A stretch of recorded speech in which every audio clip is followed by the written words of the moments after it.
And for those of you who are now joining me via live, I'm JJ Conway. I want to welcome you to Fireside Chat. This is where I answer your money questions with style and grace. And if I say that enough times, I believe I will become stylish and graceful. Okay, seriously though, we've got a few good questions for you guys today. And for those of you who are new to Fireside Chat, we do this once a month, first Thursday of every month, 8:30 Central, 9:30 Eastern.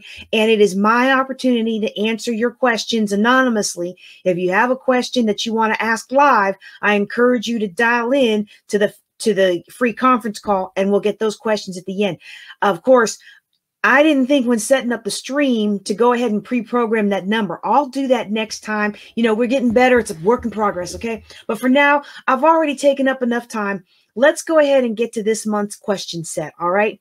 The very first question we're going to start off with today says, I can't seem to manage saving money. My debt is overwhelming and stressful. I don't know what to do. I have student loan debt, tax debt. I need help. Okay, this person doesn't say whether or not they have a whole lot of funds to address this debt with. So I'm going to answer this question in several parts, okay? The very first type of debt that I like people to address is tax debt, okay? Because tax debt does not go away. It does not get any better. And despite all those commercials you hear on the radio and on late night TV, your IRS debt is not going away without a fight. You know, all those people that talk about, they get on these commercials and say that this CPA eliminated, you know, all that debt for them. It's either a filing error or that thing has been sitting around for like 20 years. Okay. And so let's not even entertain those. Let's do the work and get rid of this tax debt. Okay. So that's the first one that I would address. But the thing is about any debt, if you don't have the money, you don't have the money.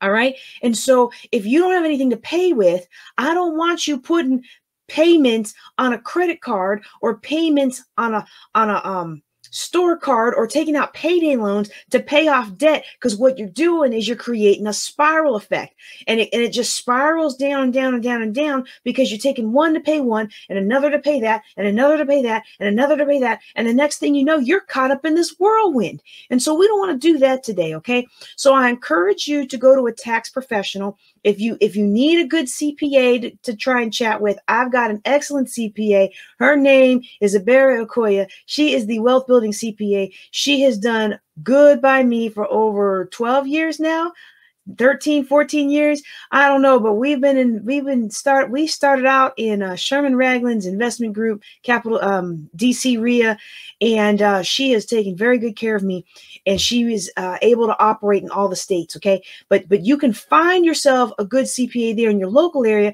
That might be even easier for you to get your questions. Well, actually, she's good at answering questions too. But I mean, it might be I'm laughing now, because the only time she doesn't answer my questions is when I delay getting back to her. The more information she needs to answer my question. It's usually my fault because I get so overwhelmed.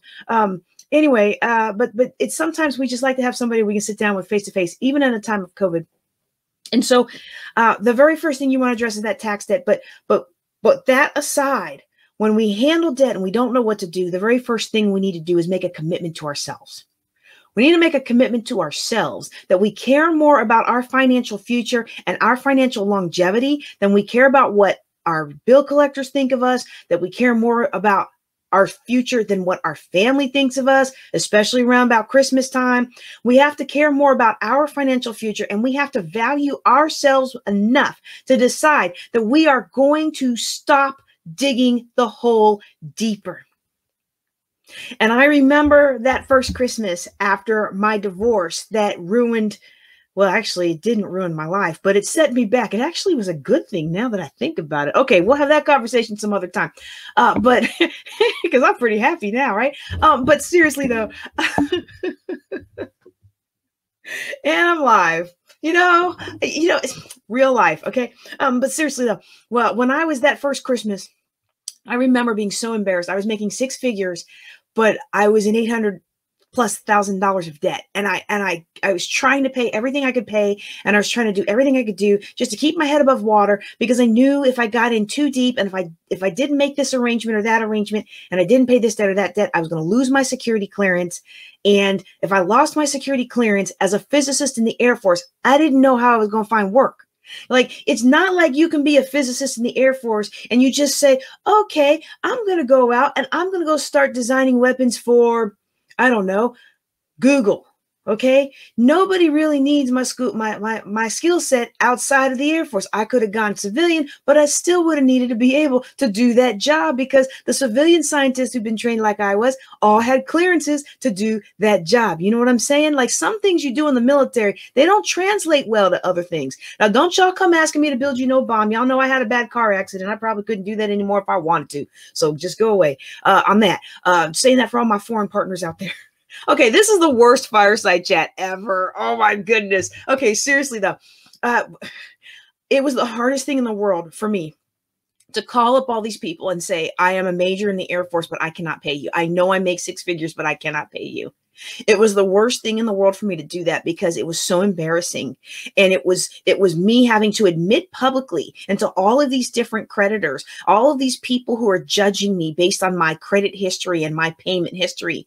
And to them, you know, it was important to me. And I can't even explain now why it was important, but some of you have been there. You would be more willing to pay your credit cards than you would be to pay your light bill, because you're more worried about what your credit report says than you are about keeping lights on in the house or hot water running. I remember paying credit card bills when I didn't have hot running water in my kitchen, and I had to boil hot water on the stove to wash dishes because I was so worried about my credit. And every scrimping saving dollar I had was going to paying bills, but I wasn't taking care of myself and my family. And you know what that really was? That wasn't solid financial management. That was not valuing myself. What's the right way to say that? That was devaluing myself. That was valuing other people's opinion, who were never going to put food on my table and never going to hug my kids at night. That was valuing other people's opinion more than my financial future and my kids' financial future. And when you're in a situation where you're boiling water because you can't afford to get the hot water fixed, then it's time to do some financial triage. And the very first thing we have to do is make a commitment to ourselves that we are not going to dig this hole any deeper. And I made that commitment to myself. I said, okay, and honestly, I'd like to be honest. I'd like to be not honest. I'd like to be amazing and just tell you that I made that commitment to myself because I'm just that spiritually strong, awesome individual. But I really wasn't. I truly believe if I hadn't had a 3-year-old at the time that I got divorced, I probably would have descended into serious depression, and I probably would have, I don't know, fill in the blank, but I wouldn't be where I am today, because it was that child that gave me the motivation to get up out of bed and to go to work and to handle these finances and to make the phone calls to the bank and to make the phone calls to the biller. And yes, I said last month I was going to do everything I could to pay you, but I still haven't gotten things better. And I promise I'm going to pay you in full, but I don't have it. Here's all I have. Month after month after month after month. When I say this stuff works, when I say my plan works, I promise you it works. And that very first Christmas, I remember it so well. I got invited to one of our church members' house for dinner, and I'm glad because I had no food in the house. And I had scraped together some money to buy a toy car for my son. And y'all know how these cheap toys are. You know, you buy all these things from the dollar store because you want to put a lot of gifts under the table, but you know they all going to break that night. And he broke that little car maybe about 2 or 3 days after we bought it. And I just sat there and cried and cried and cried. And my sister sent in some packages from her church, and my mom sent in some gifts. But I didn't even have Christmas to provide for my own son, making 6 figures in the Air Force, y'all. And it was very humbling. And then and I think a lot of people understood that Christmas when I didn't send gifts. I used to send gifts to everybody, send gifts, gift cards, packages. I would buy something for everybody in the church. And then I think the next Christmas though, everybody was kind of expecting me to be back normal, right? And I was like, you know what? I'm still not in a place where I can send out a lot of gifts or even cards, you know? So I pretty much called people or texted them or something. And I fell off of a lot of people's Christmas lists. And people didn't appreciate me not sending them a gift. Never mind the fact that they weren't sending me a gift. And this is not going to be a gripe fest, okay? But I'm just saying, I learned real quick what's important and what isn't important.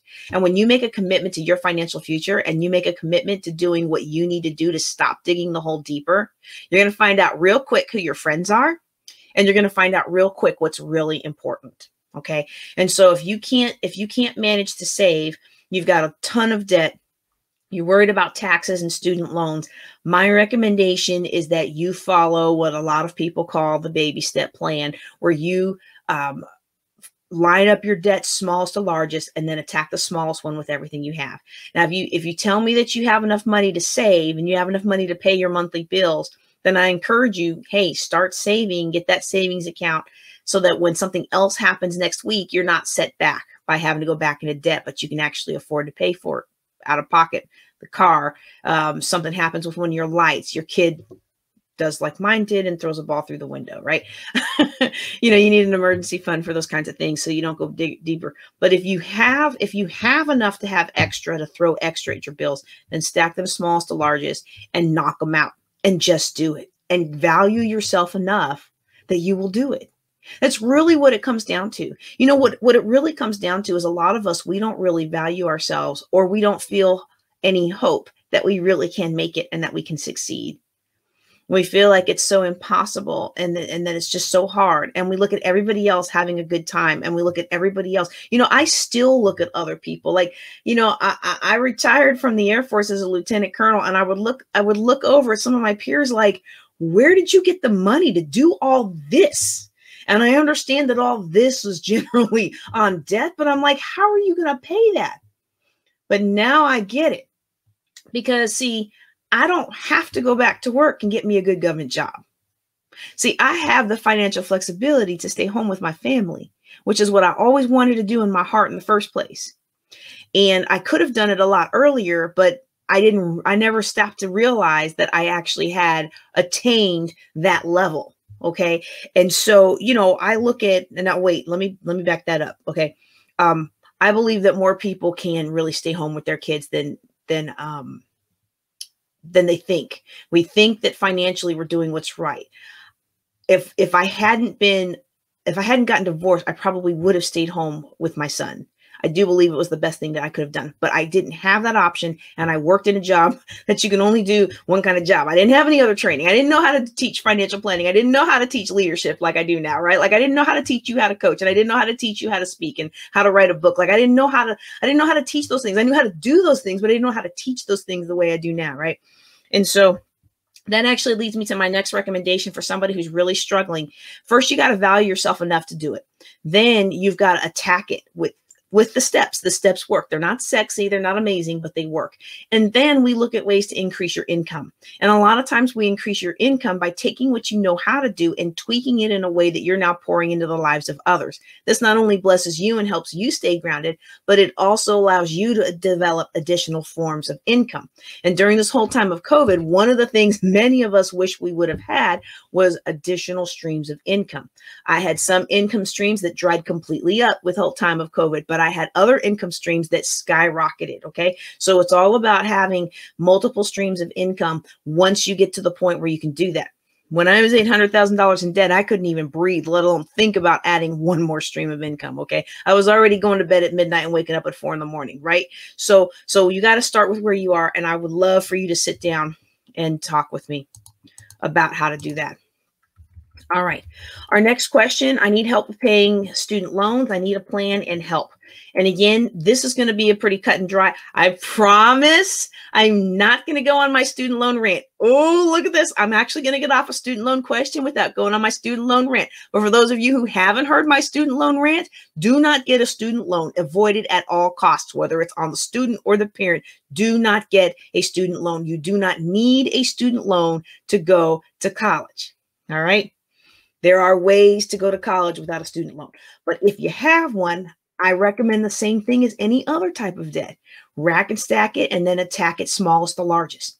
Now, a lot of times people ask me, well, why should I bother paying off a student loan when I can just apply for those programs that'll forgive it? Or I can go teach at a Title I school, or I can go do any number of things where they're offering you an incentive to go work in an area, social work, nursing, teaching, but working in a neighborhood that is less, I don't want to say less desirable, but more work. Let's put it that way. It's more work, more drama, more out of you to do the job and do it well. Okay.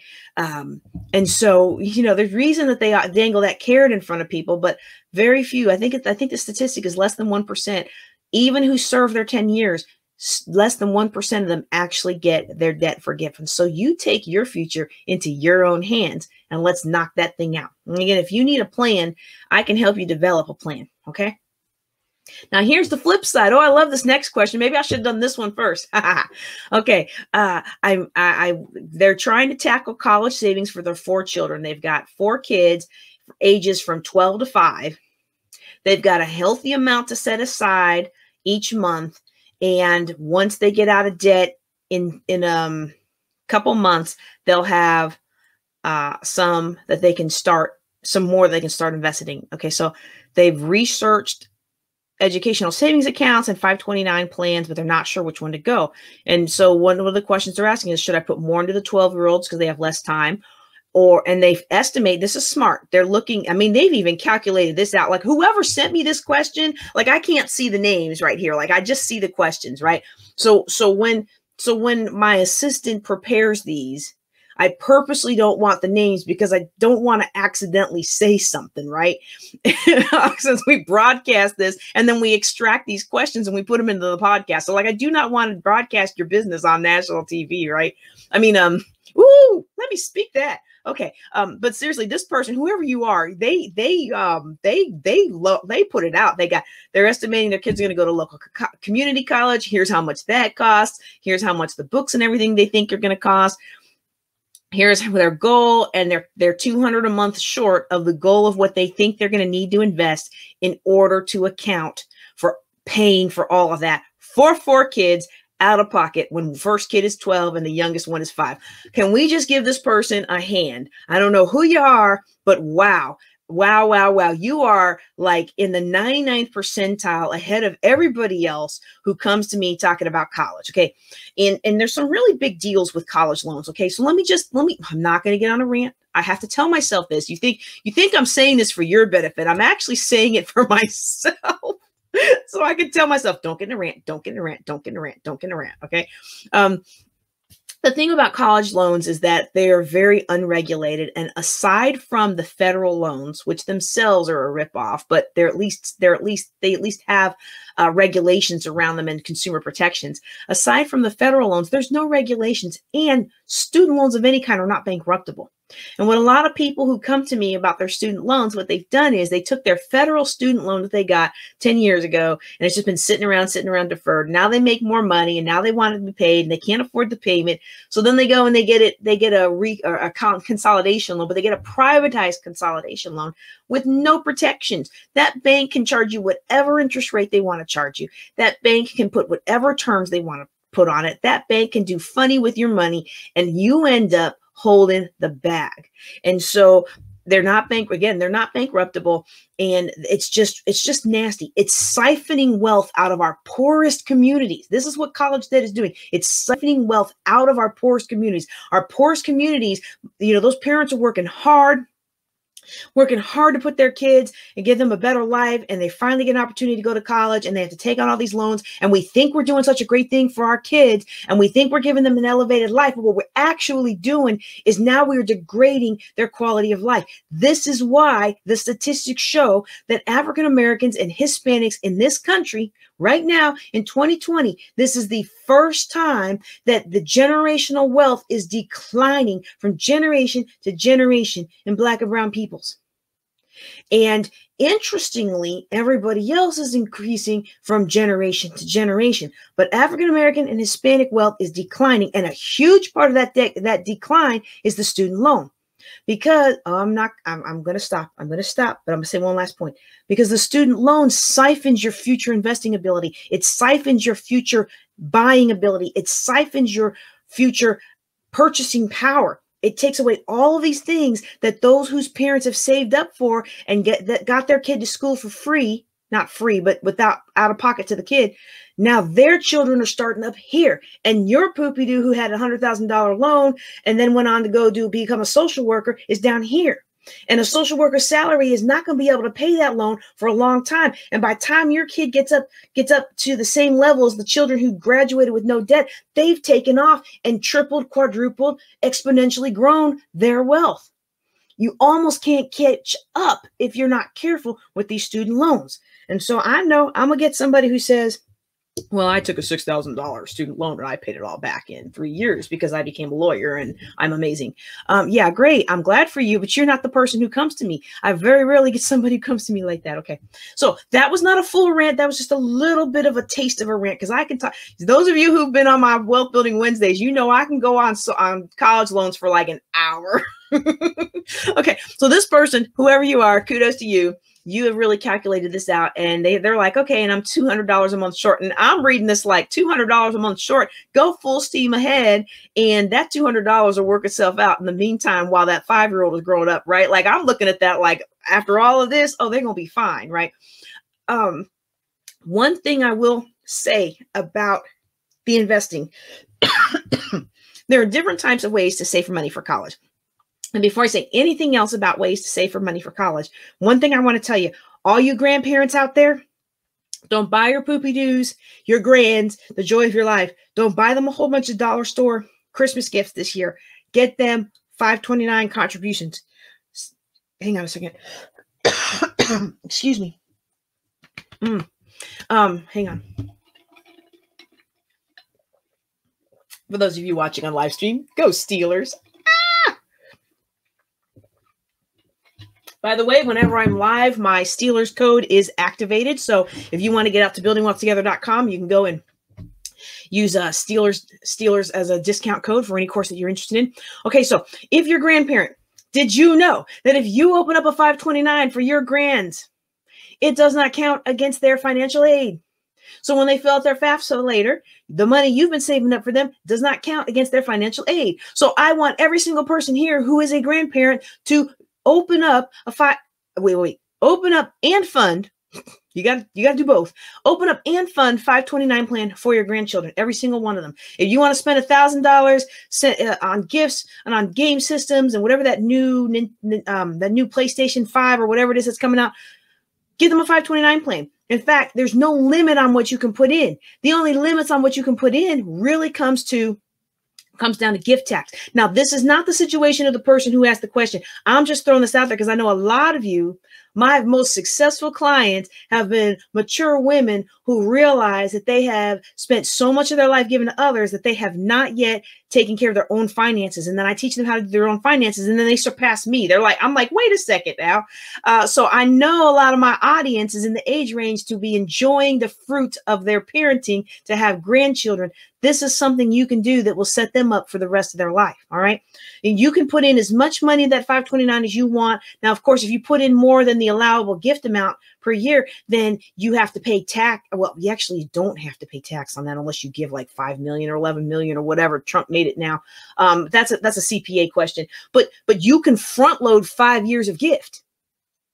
I don't know anybody in this world that can't go to college if grandma or grandpa drop $70,000 of gift into a 529 when they're born and let that money ride for 18 years. You hear what I'm saying? Any of our poopy-doos can go to any college they want if grandma or grandpa invest in their life like that. Okay, so you definitely want to do that. Now, for this person's question, I would lean towards, since they're not sure what they're going to do and how they're going to go, and because they're not telling me they need the money for private school education, I would lean towards a 529 plan. Now, there's different kinds of education plan. You can have 529s that are state sponsored. Some of them I don't know. I don't know enough about these. I don't know if they've fallen by the wayside now, but they used to be really popular where you pay into the state system, and then your kid goes to any college in the state system with no charge. Then you have the investment style 529s, which is what I prefer, which is you're investing in the market in a tax sheltered investment, such a tax sheltered vehicle such as the 529 plan. So your money grows tax free as long as you use it for the right things. You use it for college and all that stuff, right? And you fill out the paperwork right, man. I used mine for my I used part of my son's for my doctoral, and they tried to tell me I did everything wrong and I was gonna have to pay tax on that money. Ooh, I was hot. I'm like, I'm a financial planner. I should have known better, but I messed up the paperwork. So I had to get all that straightened out. I had to get it all straightened out.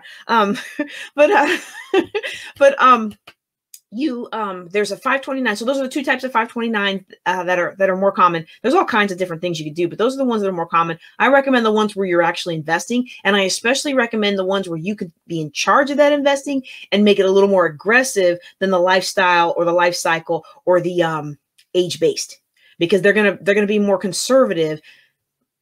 But you want to be more aggressive longer than those allow. Okay. So there's another type of plan, a Coverdale, and the Coverdale is interesting.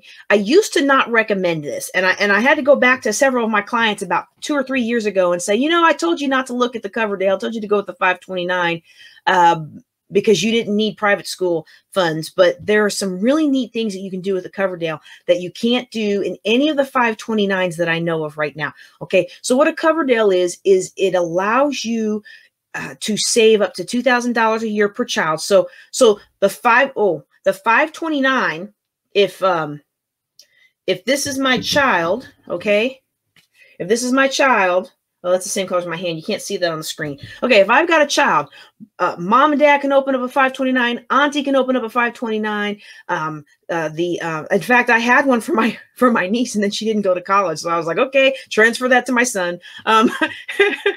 She didn't know about it though. Maybe if I'd have told her about it, she would have gone to college. Ooh, honey, if you're watching, I love you. Auntie loves you. I really do.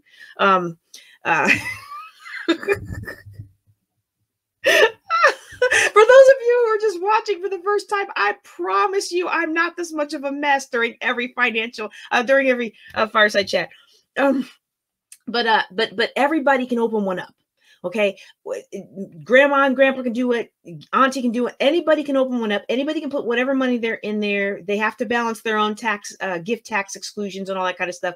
But you can put whatever money you want in there, and the money grows tax free as long as you spend it on qualified expenses, tuition and things like that. Okay. Lamborghini probably doesn't count.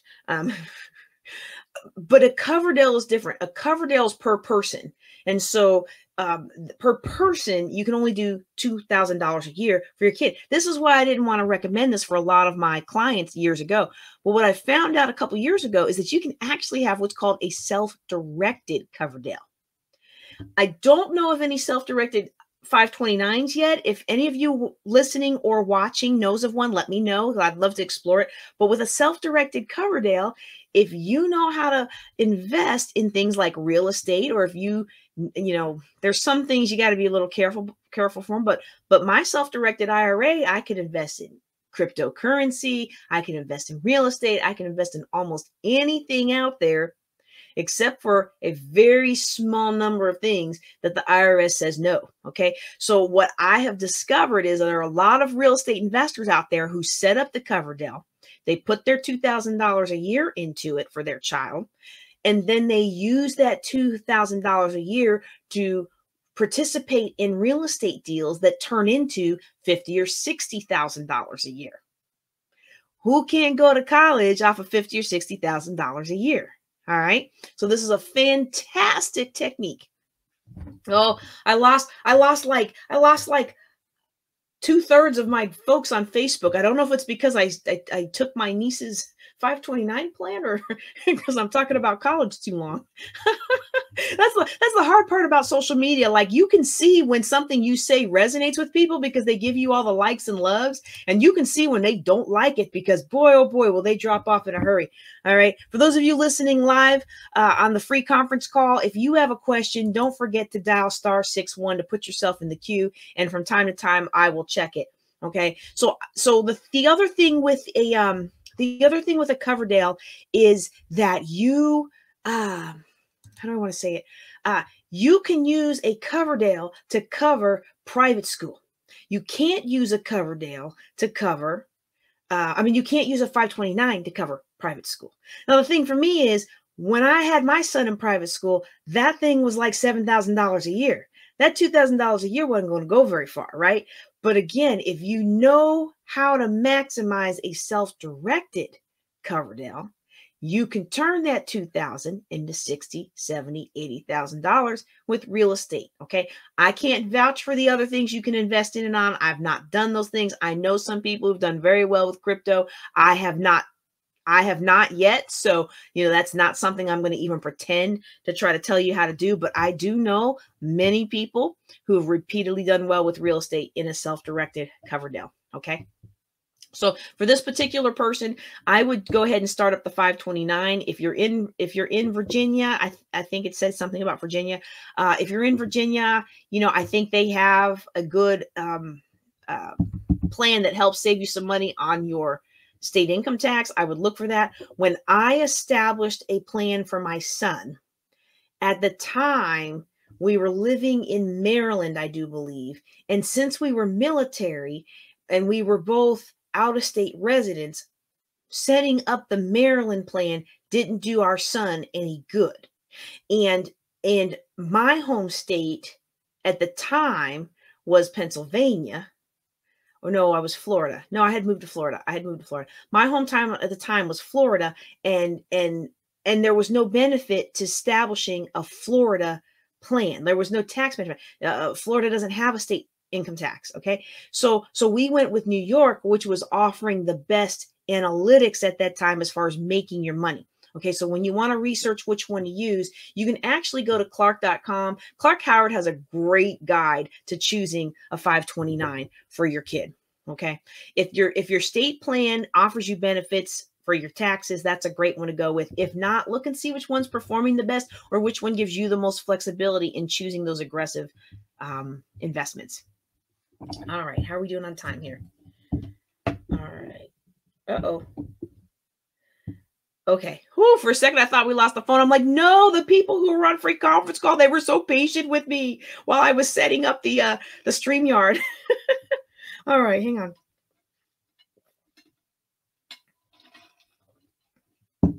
All right. Next question. Ooh, somebody's getting married, y'all. Getting married in the next 2 months. Want to know the simplest ways to begin combining accounts? First step is to have direct deposits going to the same account, but which one? I have 3 separate savings accounts for different purposes. Do we consolidate those? Do we transfer to existing accounts and close others, or start new ones and open all new accounts? Ooh, this is a big old can of it depends. Combining funds. Now, first thing I'll say about getting married and combining funds, I really do believe that you shouldn't be combining anything until after you're actually married. Okay. So by that, I mean, you're not combining your debts. You're not buying a house together until after you're married. What else do people do where they commingle their funds? You're not sharing your bank account. You're not paying off each other's debt. You're not doing any of that till you're actually rings on finger, married, and you're in it. Okay. Because you never know what's going to happen. And there's a difference. And I'm not a counselor, but there's a difference mentally when you are making a commitment to doing this thing together. All right. And so when it comes to combining accounts after getting married, there's a couple different schools on this. And for me, like I said in the beginning of this question, it's big. It depends. It's going to depend on your spending habits, his or her spending habits, and any concerns you guys might have, or any outstanding debts or other attachments that you might have. Okay. Of course, the ideal would be to have a joint account from which everything is paid and you all are in sync and everybody understands, and you have a budget meeting every month or every paycheck to plan out how you're going to spend your money before you actually spend it, right? Before you get it in hand. Like that would be ideal.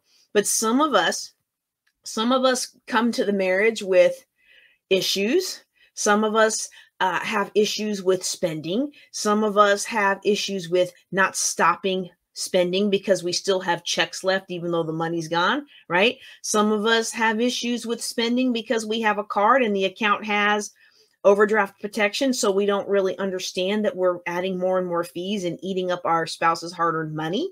Okay, there's all kinds of issues that can happen when it comes to money in marriage.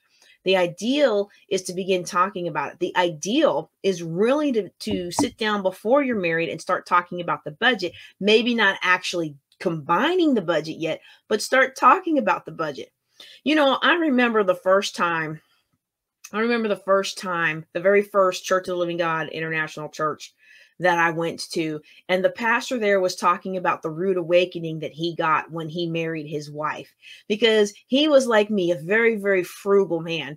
And his idea of maintenance money was maybe a little subpar to hers. And so after a few months of marriage and her using Suave shampoo, which is much better now, but not getting after a few months of not getting the things that she was accustomed to, I can't remember. I don't think it was her, to be honest with you. I don't know if it was her. It might have been his dad.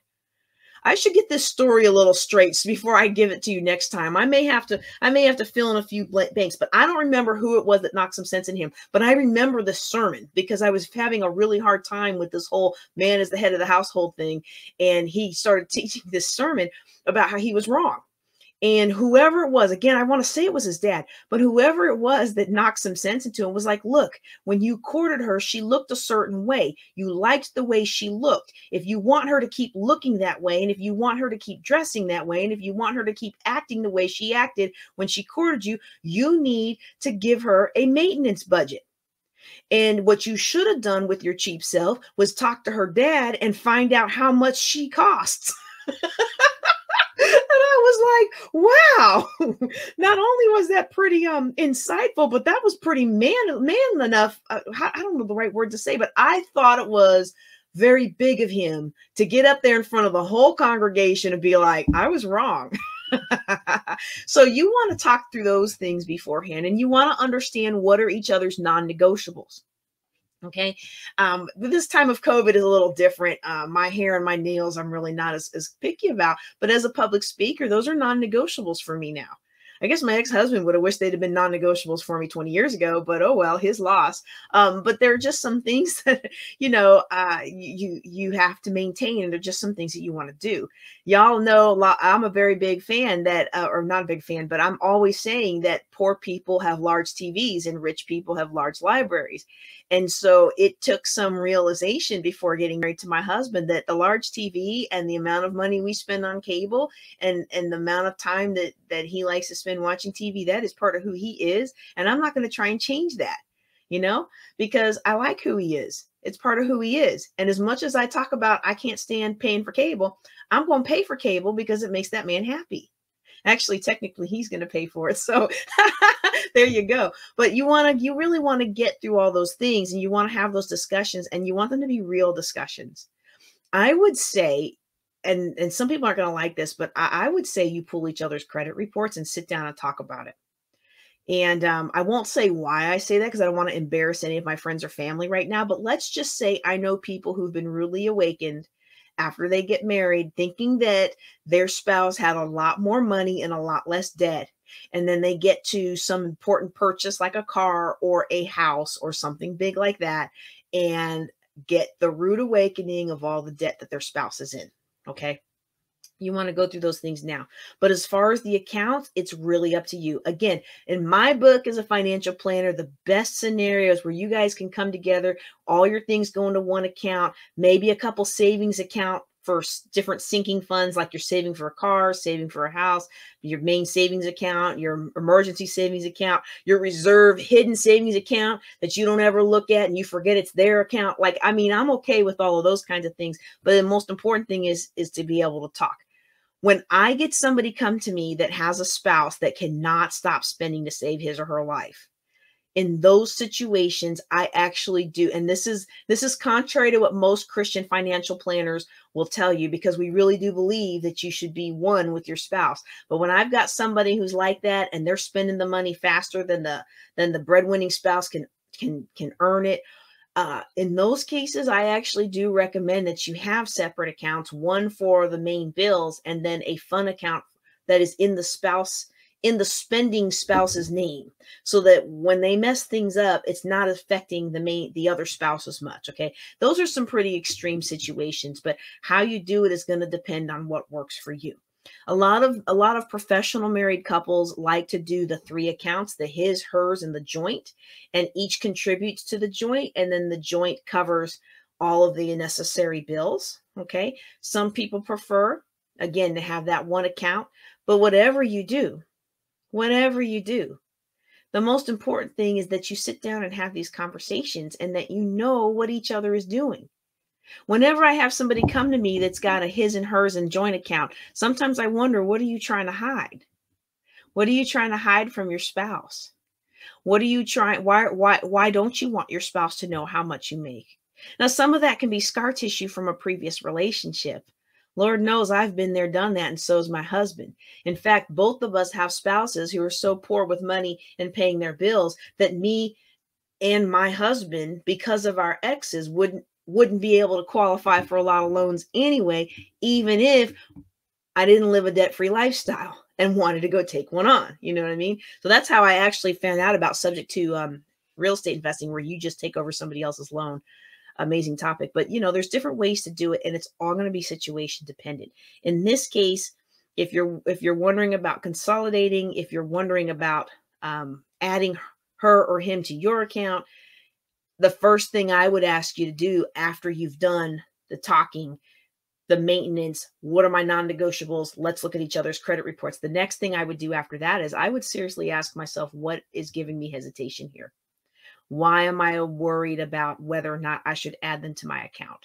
Because sometimes just asking those questions can uncover some things that you may not have realized, and they're very important to address before going into a marriage if you can.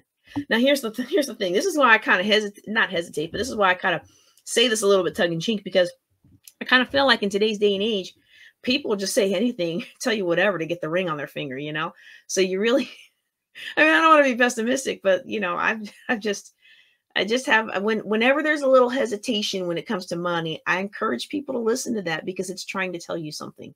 Okay. All right. Next question. My husband and I are trying to get out of debt and repair our credit. We've sold our house, paid it off. Whoop, whoop, whoop, whoop. Oh, even better. Look at this. Look at this. They sold both their cars and paid them off. Oh, yeah. Oh, yeah. Oh, yeah. They've got some debt. Now, this is interesting because they give me their debts. Their debts, if I add them up, I'm just going to ballpark round figures. Their debts are about $3,000. This is somebody that has sold their house, paid it off, sold both their cars, paid it off. I'm going to ask, what's the question behind the question? This is somebody I'm going to answer the initial question. I'm going to answer the questions in front of my eyes, but there's a question behind this question, because $3,000 of debt for somebody who's paid off their house and sold their cars and paid that off, that's not an issue. You know how to sell things and pay off debt. You can find stuff to sell. You can find ways to make $3,000 and pay these off. Okay. So the question in front of me, what should you do? I would stack these smallest to largest, and I would throw everything extra you have at the smallest, pay it off, throw everything extra you have at the next smallest, pay it off, and so on and so forth until it's all paid off. Now, that said, I'm going to address some things that are not in front of me, black and white. Okay. So I'm going to address, you sold both of your cars and paid them off. Okay. That's great. But what are you using for transportation? Do we need to come up with a plan for that? Transportation is a very important part of a financial plan, because we all like to think that we can tighten our belt for a year or two and get financially free. But sometimes we have to account for the ups and downs of life. And I remember one time when we were looking at paying for parking at our garage at the agency we worked on, the garage, I think it was like $60 a month. And then it jumped up to $90 a month. And then we looked at getting the vouchers that they give you in the DC area, that the government gives you vouchers for your transportation if you'll take public transport. Well, at the time, I think it was like $121 worth of vouchers. But we lived in Brandywine, Maryland back then. Okay. And so I know most of you know me as being in Northern Virginia, but back then we lived in Brandywine, Maryland. Well, Brandywine, Maryland isn't on the metro line. So you got to take a bus to the green station, the terminal station at Branch Avenue. Then you got to park your car and pay for the parking. Then you've got to do the metro. I mean, you're talking about $20 a day just to get to work. And I was like, even with gas, it's cheaper to pay for the garage, right? And so these things aren't always cut and dry. Pollution aside, these things aren't always cut and dry. And so it really is important to be honest with ourselves about what happened so that we can actually form a plan that's going to work for you. If you'd have told me, oh, well, you're going to save money and it's going to be better for the environment and you're going to be a much more acceptable Ramsey Solutions financial coach. I laugh about that. I'll tell you why in a second. Then I would have been like, oh, well, I just calculate this out and it doesn't look like it's going to be that good. But I'm telling you, 2 hours on the road each way. No, thank you. No. Okay. And so the other thing that jumps out to me with this kind of question is when I hear you sold your house and sold your cars and paid them off, but I don't hear what's the next step for you. And you're worried about a $125 bill and a $230 bill. This makes me wonder if this was a forced sale and if you need to rebuild more than what this question would give me. And if that's the case, that's another thing that I can sit down, or any financial planner or financial coach can sit down with you and actually chart out a plan for rebuilding your life. Okay. You can rebuild your life. I promise you can. All right. All right. I want to be debt free. Oh yeah. I want to be debt free and purchase a home. This has been our dream, but bills have delayed this process. Yes. Okay. Let me read that again. I don't think I read that very well. Let me take a sip real quick.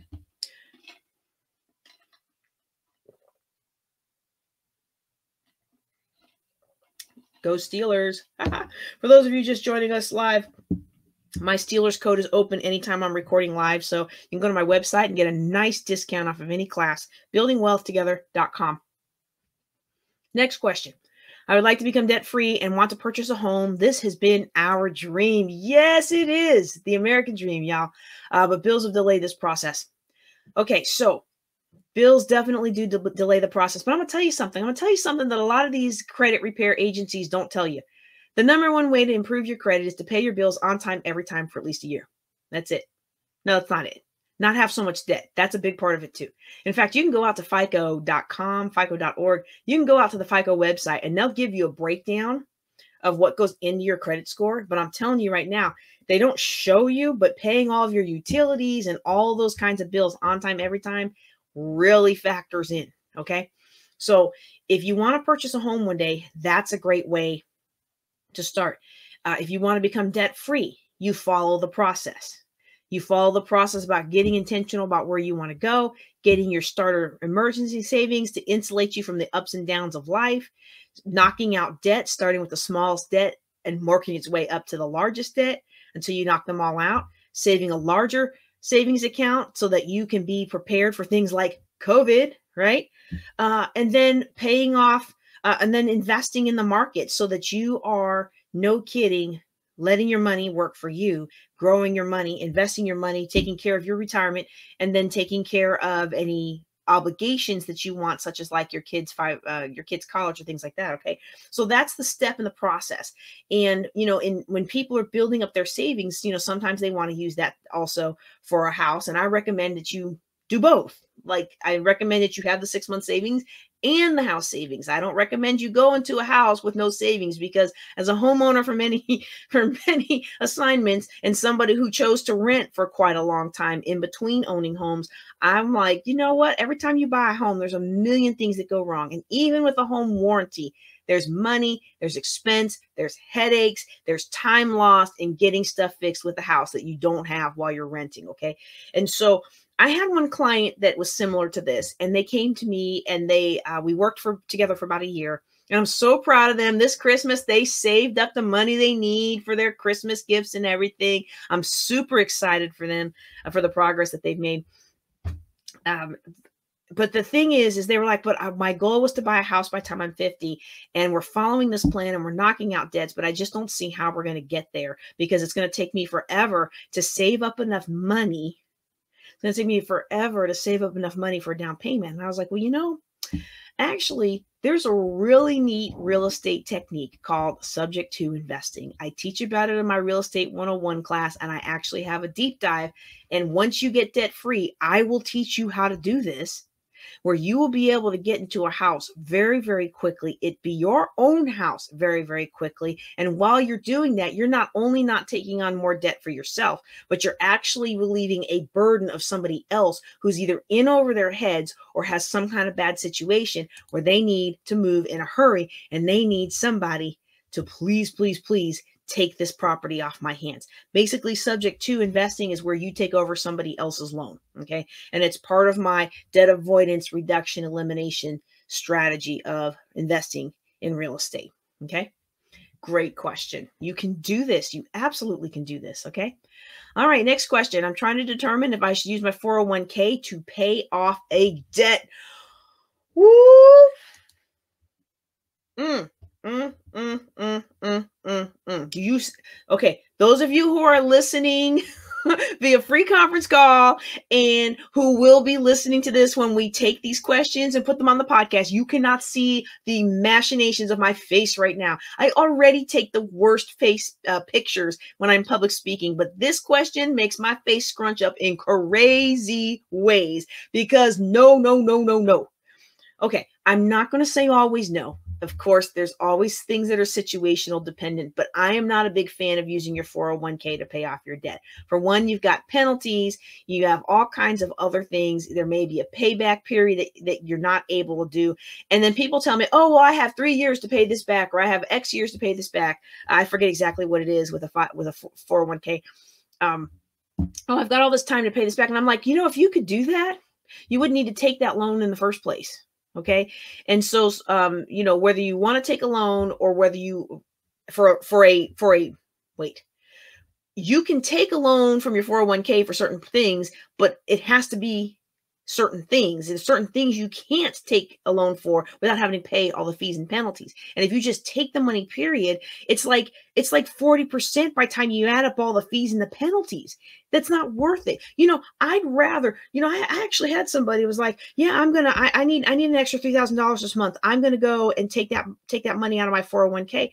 Well, first of all, to get $3,000 out of your 401k, you need to really pull like $5,400, because by the time you get through all the fees, that's the only way you're going to have $3,000 left. And before you did that, I'd say go work part-time. I know with COVID right now, that's a little difficult, but there are a lot of places that are still hiring. And, you know, that leads me to something that's not on my list of questions here, but I think it bears discussion. There are a lot of people in this whole time of COVID that have made a lot of money. There are a lot of people in this time of COVID who have reframed their businesses, who have pivoted their businesses, who've tweaked their businesses, who've refined their businesses, who've cut out the chaff in their businesses, who've started new businesses, who came up with something that is a need that didn't exist pre-COVID, and they have found a way to make money in this economy. Okay. And if they can do it, so can you. So I would like for whoever asked this question to please schedule a discovery appointment. You can do that for free. When you click the Ask JJ button, it should give you the option to, in fact, let me just click it real quick myself. It should give you the option to go ahead and either fill out the response questions or book the appointment with me. And so let me just check that real quick. Okay, there's the question. Oh man. Okay, so when you submit your question, you get a link for your free consult. But you know what? I think I'm going to add that. I'm going to add that here. If I don't get to it before you click, you'll have to fill it out and it'll give you that on the next page. But I think I'm going to add that up front next to my podcast link, because that way you can just book your question and you can schedule some time with me and we can actually sit down and talk about it. All right. That reminds me of this time. It was one of the worst times. We had updated, I think it was like the second or third update of my website. And I had these clients in my office and I was trying to show them how they could book their sessions because I didn't want to take their money. I wanted them to book it through, themselves, and they weren't ready to do that on the spot. And I'm clicking and my new website, like, you can't find the pay button. And I'm like, confused buyers don't buy. And I remember thinking to myself, I've made it very difficult for them to give me their money. By the time they figure out how to do that, they're going to change their mind. So that's a tip for you business owners out there. Don't make it hard for people to give you their money. All right. But yeah, schedule an appointment and let's talk about this, because 99 times out of 100, I'm going to say no. Don't use your 401k money to pay off a debt. Okay. All right. Next question. I make good money, but I make good money, but I can't get it right. I'm tired of living paycheck to paycheck. Let me tell you something. You are not alone. My most broke clients, and by broke, I mean the people that have no money to have fun with at the end of the month. My most broke clients make between $100,000 and $200,000 a year. My most broke clients aren't the people who have salaries of $40,000 and they're living off of one income. Now, they are what you might call broke, and you would think that they don't have much to have, but they've learned how to, a lot of my lower income people have learned how to live in a way that's still abundant, even without a whole lot of money. But my $100,000 to $200,000 people, you've got so much going on. You've got so many obligations. You're working so hard, and you have so many extra requirements to maintain your position and to maintain the image and to maintain your career, that it feels like you have nothing left when all is said and done. And sometimes you work and you work and you work and you come home and you're exhausted and you look around and you wonder, why? What is this all for? Is this even worth it? Surely there has got to be more to life than this. And I'm here to tell you, yes, there is. I can generally sit down with somebody, and even in the course of a 45-minute, maybe sometimes 90-minute, depending on how complicated their finances are, in the course of a quick consult, I can usually uncover $300 and $900 a month right on the spot that requires just a little bit of tweaking for them to start saving. That's why they call me the queen of cash flow, right? Because I'm all about helping you create more cash flow in your life to fund your dreams and to fund your future. But a lot of times we don't see it when we're in it. You're working so hard, you can't see where the money's going, and you can't see this, even when you have the budget spreadsheet. Because a lot of times what we do is we have the budget spreadsheet, we've created a spend plan, but we're actually just tracking what we did instead of projecting to our future. And this goes back to what I like to start with all of my financial planning clients or coaching clients as well. We have to be intentional about what we want. We have to sit down and, no kidding, think, where do I want to be? Where do I want to be? And sometimes we've never even stopped to realize that where we want to be in 2 years or 5 years or 10 years is right around the corner. It's so attainable. It's right there if we would just make a few tweaks. I had a client. He didn't last very long. We didn't get along very well. I refunded his money. I had a client who, when he came to me, he was making over $100,000 a month on Amazon, but he only had like $900 in the bank. And I asked him what his goals are. Well, I want to do this and I want to do that. And I'm like, well, you make $100,000. Why can't you just do that this month? Well, because by the time I think about it, the money's already spent. Okay, well, that's something we can work on. We can work on your planning. We can work on your strategic planning. I was like, what's another goal you have? Well, I want to buy this facility. I want to open up my own facility. Do you really want to buy your own piece of property in the most expensive county in the United States, or do you want to just lease? No, I'm tired of leasing. I want to buy. Okay, well, how much is the property you're looking at? $600,000. Okay, you make $100,000 a month. If we can get your living down, if we can get your living expenses and your cost of living down to $50,000 a month, in a year, you have the money to buy the property paid in full. Oh, well, I don't want to buy anything paid in full. That'll make me a target for people to sue me. Okay, so you put it in a trust. This is really not difficult stuff, right? And like we're going around and around and around, and I'm just like, does this man not see that what he wants is actually in his hands? And I remember a time when I was the same way, y'all. What I wanted was right there in my hands, but I refused to see it, because to truly see what was in my hands would mean I have to take responsibility. And that's why it took me so long working on this debt. It took me so long because I refused to take responsibility for some of those debts. I blamed my ex-husband. I blamed everybody and their brother. I blamed all the churches and family and everybody I could blame except for the gal in the mirror. And at the end of the day,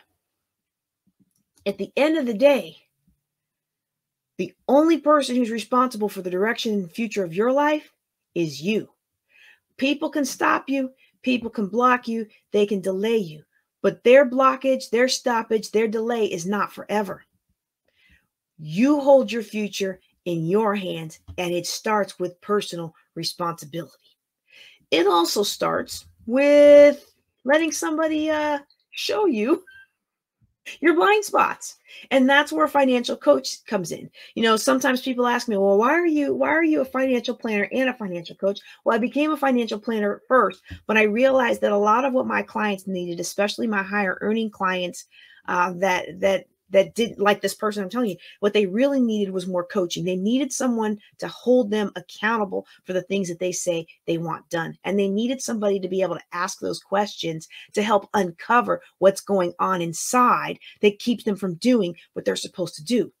Like, I still remember when I was in prayer and I was asking the Lord to help me. And why couldn't I tackle this last thing? And why couldn't I tackle this last that? And the Lord spoke to me in prayer and told me it was the same reason as the weight, because it wasn't the money. It wasn't the money at all. It was how I felt inside. It was my reaction to everything that had been done to me and dumped on me, and feeling like this is not my fault. It shouldn't be my responsibility. And I'm going to tell you, the stuff you have, you're not responsible for most of it. You're not responsible for somebody who took off with all your money. You're not responsible for your ex who ran up a whole bunch of money in your name. You're not responsible for your mom well, no, my mom never did, but how many of us have parents? My dad did. God rest his soul. My dad used to sneak money out of my room till I learned how to hide it from him. I mean, how many of us have parents that have stolen our money? I have so many clients that come to me. My auntie, my grandma, my dad, my mom took out credit in my name. And like I was with my ex, they were not willing to file a police report. And I'm like, okay, I got you. Here's what you do. Okay. And so how many of us have been through these kinds of things? Those things aren't your fault. You're not responsible for them, but you are responsible to your dream. You're responsible to your future. And you can wallow in self-pity all day if you want to, but it is not going to get you out of debt, and it is not going to get you financially free. And I know that did not sound as nice as I wanted to. I'm supposed to answer in your questions with style and grace, but you know, sometimes we need to hear something in a way that isn't so nice and sugar-coated. And you need to know today, if you're in a situation that I was in, you could blame everybody you want. I did that for years. All you're doing is setting yourself back the way I was setting myself back. All right, we're going to move on to the next question. All right, he said, oh, wow. I promise you, I did not see this until just now. Is there any way I can meet with a financial coach every month to help me with being accountable? If so, then how much would that cost? You could absolutely meet with a financial coach every month to hold you accountable. That's one of the things that I love to do. I love having client calls. Now, I will admit, I personally haven't been doing a lot of paid client calls over the last couple of months. We've had a lot of turbulence with my military retirement.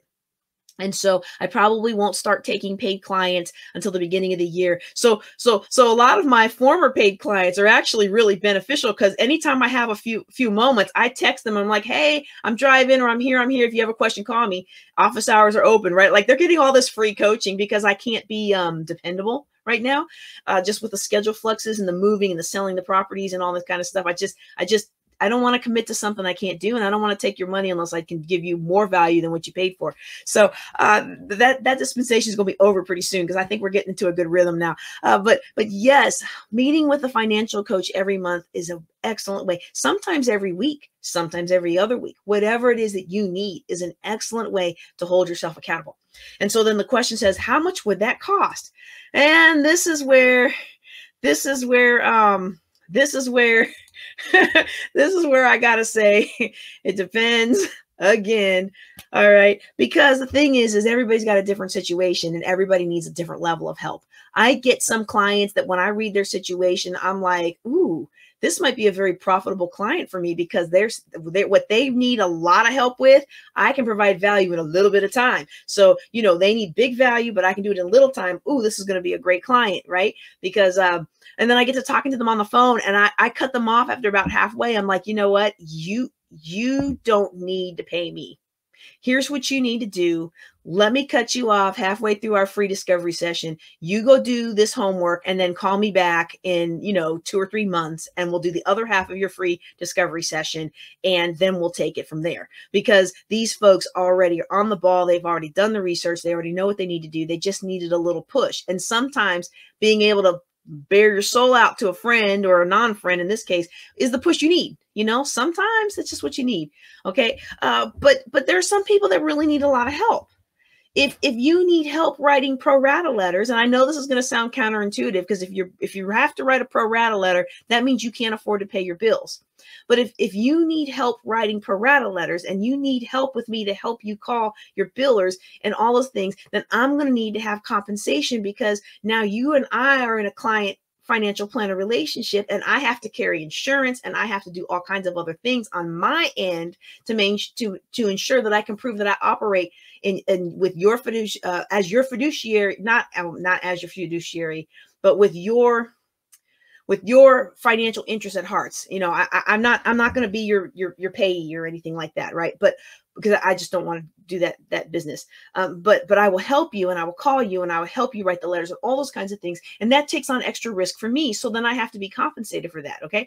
And so it's not always about how much you make. It's not always about how much your problem is. It's about the level of commitment that I'm going to have to make to help you. And since I'm at a point where I don't really have to work, I work because I want to work, right? I work because I want to change lives and change communities, and because I'm financially okay, but I have bigger dreams and bigger goals and bigger callings, right, that require more funding. Anything that I'm pulling away from my kids, I'm going to have to be compensated for, because I'm enjoying being home with my kids. I'm enjoying going to the band fans meeting and the football games and all those things I couldn't do all those years while I was in the military. Okay. So you're going to have to compensate me if I'm going to give up a lot of that time for you. Okay. And I'm not trying to be rude about it, but that's how it is. So that's one end. Now, if you don't have any money and you know you need somebody to hold you accountable, that's why we have the Facebook group. And that's why we have the financial. That's why we have the Fireside Chat. See, this is my opportunity to give back and answer questions. And this is my opportunity to help coach you once a month for free. So I got plans ranging from free $99 all the way up to $100,000. Man, if you want to spend some money, I got ways for you to spend money with me to help you take your life, your business, your everything to the next level, right? But if you're starting out where I was, you don't have $1,000 a month for my concierge program.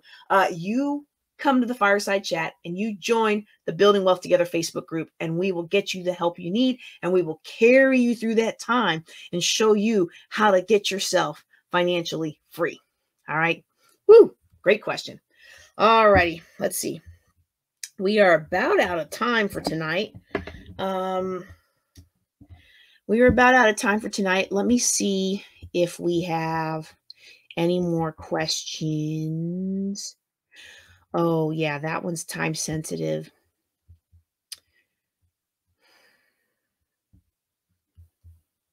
Yeah, that one was time sensitive. Yeah, I tried to reach out to this person individually. I usually don't reach out to people on these because I get such a volume of questions. And a lot of them are duplicates. So if you think, wow, she's got a lot of volume of questions, but she hasn't really answered a whole lot of questions, it's because I'm clumping some together. Like I'm skipping over ones that I've already answered. But this person had their house was up for sheriff's sale, and the bank's not willing to work for them. And they had a good credit score, and they make decent money. And I'm gonna tell you, that's why the bank didn't want to work with you. The bank feels like you could do it. You know, the bank feels like you can pay. So they're like, well, I think I should declare bankruptcy to stop the sheriff's sale. I'm like, okay, well, you could do that, but it's not going to fix your problem. And so I think that's why they didn't call me back. Because I emailed them. They actually emailed me this question. And I emailed them. I said, I don't think that's going to solve your problem, but let's talk about it. Let's see. Okay, I already did that question. I already did one like that. Okay, last question for the night. I had a question similar to this last month, maybe 2 months ago. This is somebody who has really been aggressive with paying off their debt. They got a lot of outstanding businesses, a lot of outstanding balances on medical bills and credit cards paid off, which is really awesome. They've got some money left over. They want to buy a car for cash, a used car for cash. They're going to keep their starter emergency fund. Good on you. And they still have $38,000 left on their student loan. Okay. And so this person is wondering if they should put the remaining money towards the student loan now, or just keep adding money to their savings until they save up the full amount to pay it off. And this is going to depend on the terms of your loan, okay? So when you have a loan, there's going to be terms in it. There's going to be terms that tell you whether or not you have penalties for paying it off early. There's going to be terms that tell you your payment schedule and all that kind of stuff, what your interest rate does. If you miss a payment, usually they jack it up, right? There's going to be all those kinds of questions. There's going to be all those kinds of details in your loan documents. And so my recommendation to the person who had this kind of a question last time, it's still the same as this time, is basically you need to check your loan documentation. If there's no prepayment penalty, then I would say go ahead and if since that's your last debt, I would say just go ahead and knock it down. Okay. If there's no prepayment penalty. And then if there is a prepayment penalty, well, then you have to look at what the penalty is. Can you pay extra each month without a penalty? Or is it only a penalty if you do a lump sum payoff too soon? Like, there's some, and again, this is going to sound crazy to some of you, but some of these student loans, like there's the privatized student loans, some of them are ridiculous. Like you have to pay this off in 20 years. And if you pay extra on principal, we're going to take $50 out of your extra that month to go towards, fees because you're not paying as agreed, and it's like, it's mind boggling and ridiculous. Right. And, you can pay me to look through your loan documents for you, but you could probably do it yourself. So you really want to look through and just see what kinds of terms. I have seen some of the craziest student loan terms.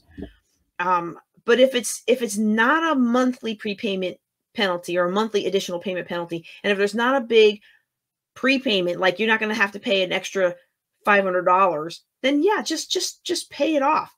And the thing is even if you had to pay an extra $500, like I had a bill like this once. If you paid it off early, you had to pay an extra $300. But when I thought about the interest I would save when I thought about the interest I would pay if I just kept paying the minimum payment, they were going to make like an extra $4,000. Okay. So this was a long time ago, guys. I don't know if there's companies that do this now. So to me, it was like a no brainer. Well, just eat the 300 and be done with it. Right. And so you got to analyze your bill documents. Okay, that has been so much fun. I hope you guys have enjoyed that. I know I have. I am going to do two things real quick before I close out. I am going to check the queue. It looks like somebody has a question. Is that Suzette? Can you hear me? Yeah. Did you have a question? I was asking about like about books about writing books and getting them published, copyrighted. Just like what kind of things you recommended on that. I know you did copyright one of yours, and I didn't know if you did that on all of yours and you had it published through someone instead of self-published. Ooh, I love it. For info on that. Hey, by the way, I miss you. I miss you so much. I'm so happy. I'm so happy to hear this. I'm so ready to see you move forward and begin to have the impact that you were called to have. Oh my goodness. I'm so happy to hear your voice. All right. Let me. I'm never gonna forget you sitting up, helping me unwrap the chairs for my very first meeting in the Pierre Bourget Mall. I was so embarrassed, but you have been an amazing, amazing, amazing support. Oh, thank you. You're so sweet. All right. So I am going to answer that question. This is a great question because the very top thing that was recommended. Now, are you in our Facebook group? I thought I was, but I don't think so. No, I am. I think so. Okay. I have to go back and check it tonight. Okay. Well, make sure you're in the group, because when I do this class, it's going to only be in the group. It's not going to be public. But I put all the topics. You know, we've taught all these classes over the last 4 years. So I've got quite a collection of classes now. And so I put a bunch of them in there. And the number one class that people recommended for 2021 was Finally Write That Book. And so, awesome. Do you remember that one? Mm-hmm. We're gonna do the one that we're gonna do the version that I taught you guys, and then last year I added a separate piece to that where I actually walked everybody through self-publishing, both on Lulu and as well as on the new Kindle, because Kindle used to be, Amazon used to have CreateSpace, but now CreateSpace and Amazon Kindle have combined, so you can do your print books and your Kindle books all in one go, which is nice. Okay. Yeah. So to answer the questions about publishing, yes, my books have been self-published, all of them, and there's definitely some things that I would recommend as far as writing a book. The problem for me is I didn't know, even when I first did the Finally Write That Book class, when I first wrote that class, I had published several books, I think like 7 or 8 of them by then, and I'd self-published them and I had made good money with them. But what I didn't realize is that there's a way to get a book accepted by a publisher. There's a way to put together a book proposal. There's a way to do all these things. And I actually have been working over the last 4 or so months with Greg and Julie Gorman to put those things together. And I have publishers now calling me about the Blacks Can Do Physics book, which is based on my experience as a cadet at the Air Force Academy, where I was told I can't do physics, and then I declared it anyway. So you know, I just realized I'm like looking at my phone and I'm looking at your name on my computer queue, and I'm also streaming live. So I'm not even looking at the people who are watching. I'm like, oh, that must be very frustrating for them. So let me try to talk to them. But so now you had a couple things in there. I heard, oh, Suzette's finally going to write her book, and I kind of lost the details of the questions. But what were some of the specific questions you had about writing a book or publishing the book? Publishing the book. Yeah.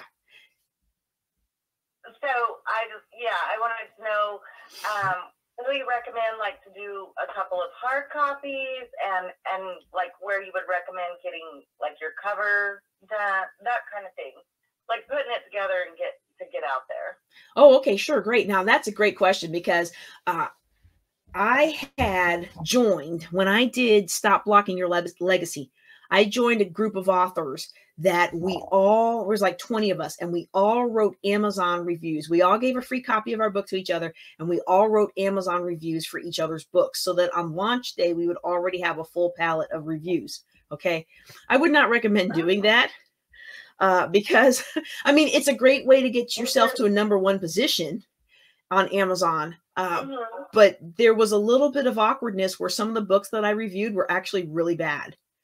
And I was just like, oh, no. I can't in good faith. I mean, like, my page in Amazon is tied to me. It's tied to my books. Like, I can't, You know, like I'm a holiness preacher and you're writing about satanic stuff. Like I had one that I just reneged on. I was like, I'm not even going to read this. I can't help you achieve your goal. Right. But there's different things like that you can do. The biggest thing about marketing a book and making it appealing is to have a very eye-catching cover, have fonts that stand out.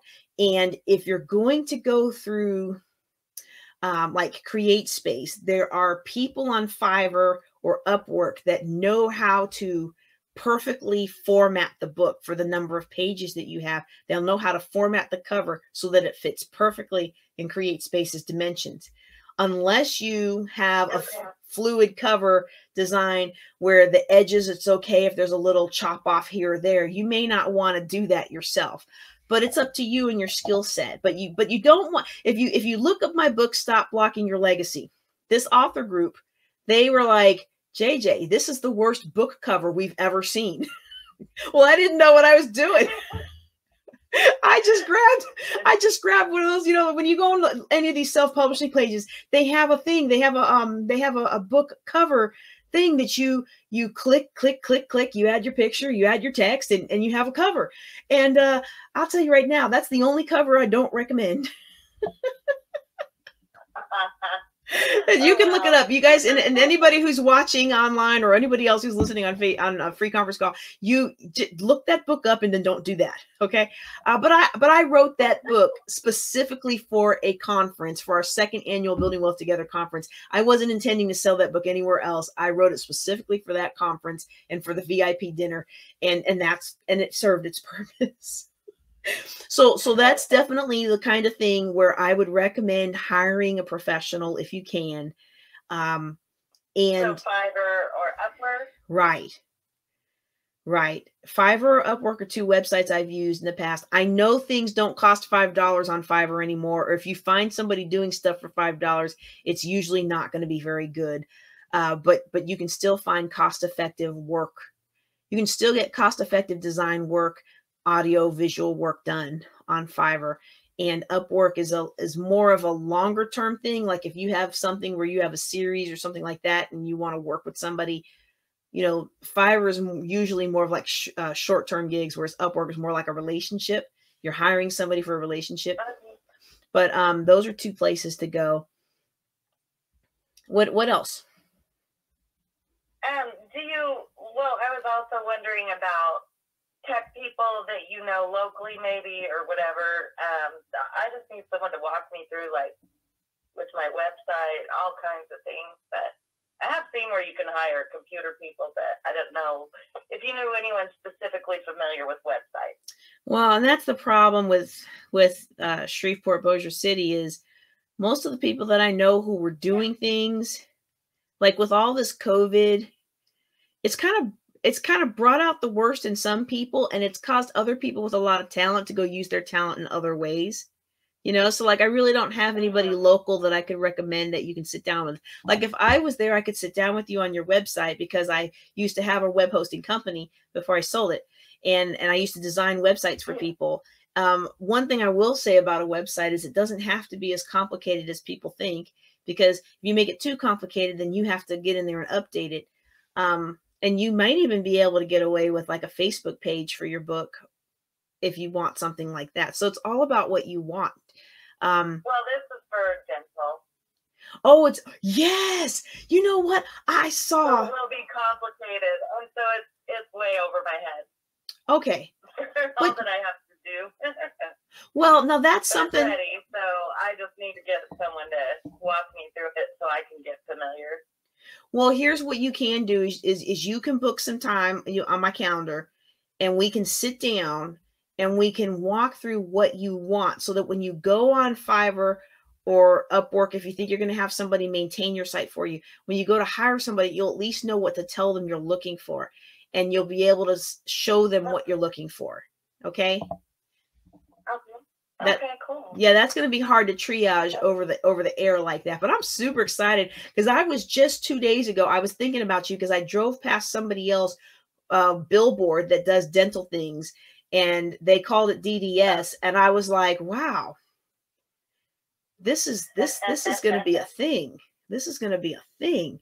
Yeah. Yeah.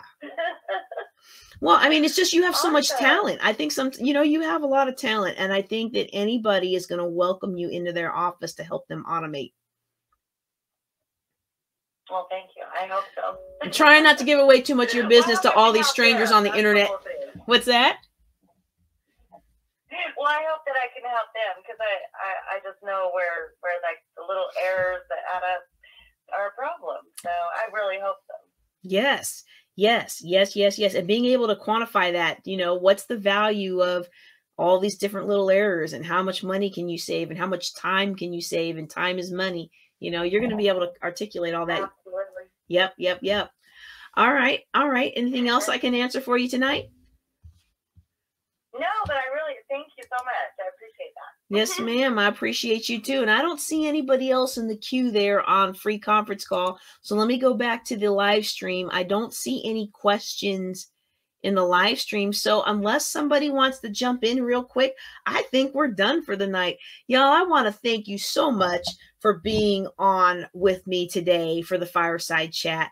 I especially want to thank those of you who dialed in on free conference call, because I totally forgot to remind you and you dialed in anyway. And what I'd like to encourage you to do as I morph my business and kind of refine what I'm doing, okay? What I'd like you to do is to join me online. I'd like you to join me on the Facebook group, buildingwealthtogether.com. And if you, I'd like you to join me on the webpage, buildingwealthtogether.com.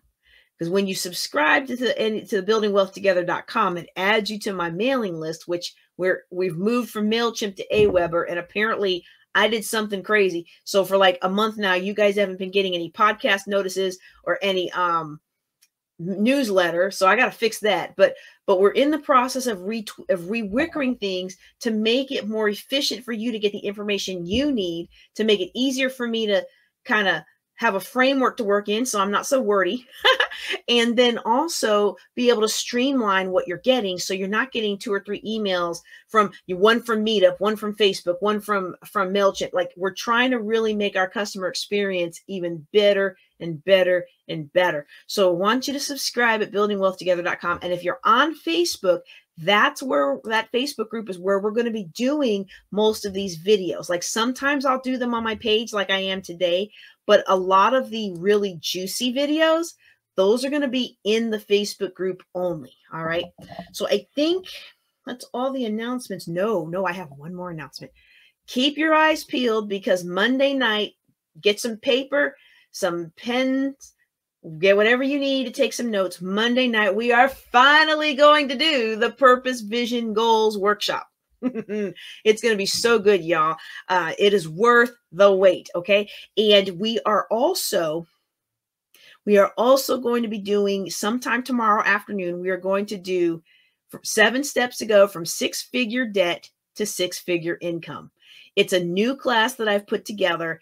It's a beta test, so it's only going to be in the Facebook group, but I'm hopeful that over time, wow, that didn't come out right. As many of you who are already in the Facebook group know, I always test out my content on those who are my loyal subscribers. And so what we will do is we will test that out a couple times, really kind of refine it, get your questions and your feedback, and then we'll launch that for prime time. But in that, if you already know that you are interested in my step-by-step proven process, and by proven, I mean the process I actually used to go from 6-figure debt to 6-figure income, then I want you to join that Facebook group, and I want you to be a part of our beta test for the 6-month class. Okay. I know 6 months sounds like a long time, and you're like, we don't even know where the world is going to be in 6 months. But I tell you one thing, your finances aren't going to get better unless you intentionally take action. And so since this class is so new, it's actually not even on my website.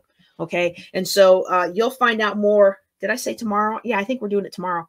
Oh, yeah, I think we're doing it tomorrow afternoon. It's going to be about $29, I think, just to do the initial class in January. All right. But tomorrow we're going to have some fun. And Monday, Purpose, Vision, Goals. I think that's all the announcements. I can tell I'm getting tired. Go Steelers. Y'all have a good night. Y'all take care and be blessed.